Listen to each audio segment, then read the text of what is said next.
El ciclo de Krebs y la fosforilación oxidativa. El ciclo de Krebs. El ciclo de Krebs, o ciclo de ácido cítrico, genera la mayor parte de acarreadores de electrones, que se conectarán en la cadena transportadora de electrones, CTE, en la última parte de la respiración celular de las células eucariontes. El ciclo de Krebs produce la gran mayoría de los ATP teóricos, que genera la respiración celular. Las reacciones del ciclo acontecen en la membrana interna de los mitocondrios, en el espacio intermembranoso que se ubica en las cristas y la membrana externa. En la fase preparatoria, la glucosa obtenida de la glucosis se separa para crear dos piruvatos de 3 carbonos, produciendo también un ATP y un NADH por piruvato. Cada piruvato se oxidará transformándose en una molécula de acetil CoA de 2 carbonos y generando un NADH de NAD. El ciclo de Krebs recorre cada ciclo 2 veces, simultáneamente, por las dos coenzimas acetil-CoA, que genera los dos piruvatos mencionados anteriormente. Cada ciclo se divide en 9 pasos, donde se detallarán las enzimas catalizadoras más relevantes para la regulación del equilibrio energético necesario. En el primer paso, la molécula de acetil-CoA de 2 carbonos se une a la molécula oxalacetato de 4 carbonos, libera el grupo CoA, produce citrato de 6 carbonos, ácido cítrico. En el segundo paso, la molécula de citrato de 6 carbonos se convierte en un isómero isocitrato, primero retirando una molécula de agua para, en el siguiente paso, incorporarla nuevamente. Libera molécula de agua, produce isómero isocitrato y H2O. En el cuarto paso, la molécula de isocitrato de 6 carbonos se oxida transformándose en cetoglutarato, liberando CO2, una molécula de carbono, produce cetoglutarato de 5 carbonos y NADH de NDH.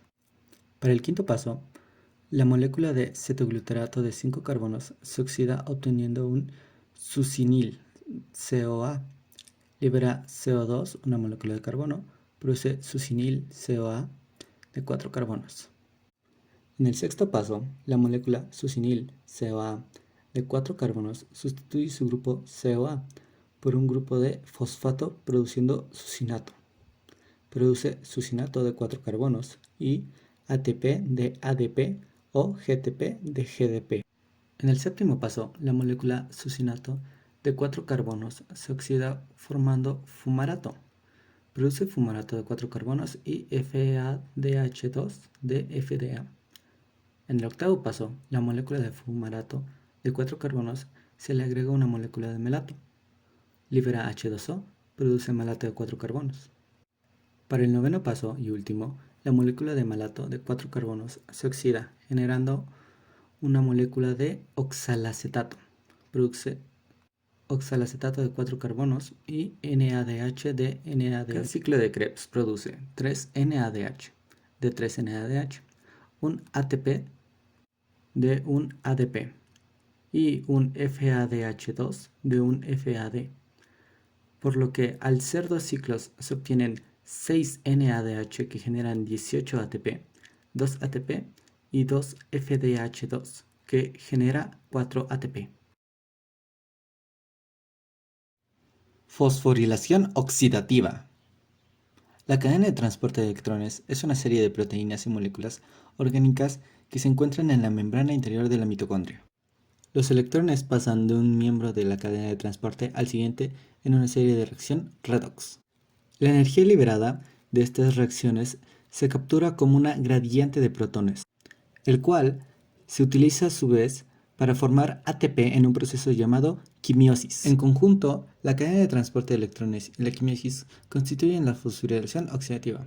Los pasos clave de este proceso incluyen entrega de electrones por NADH y FDH2, los acarreadores de electrones NADH y FADH2, reducidos en otros pasos de la respiración celular, transfieren sus electrones a las moléculas cercanas al inicio de la cadena de transporte. En el proceso se convierten en NAD y FAD, que pueden ser reutilizados en otros pasos de la respiración celular. También la transferencia de electrones y bombeo de protones Conforme se mueven los electrones en la cadena, se desplazan a un nivel de energía más alto o aún más bajo, lo que libera energía.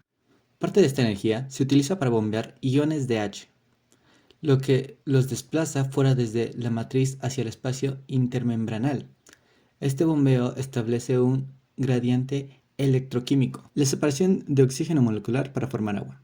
Al final de la cadena de transporte, los electrones se transfieren a una molécula de oxígeno, la cual se rompe a la mitad y recolecta H para formar agua.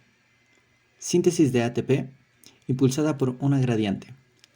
Cuando fluyen por las gradientes de proceso hacia la matriz, los iones de H pasan a través de una enzima llamada ATP, sintasa, la cual aprovecha el flujo de protones para sintetizar ATP. A continuación se encuentran las fuentes de donde se obtuvo la información para la realización de este video. Muchas gracias, mi nombre es Jesús Meraz, nos vemos hasta la próxima.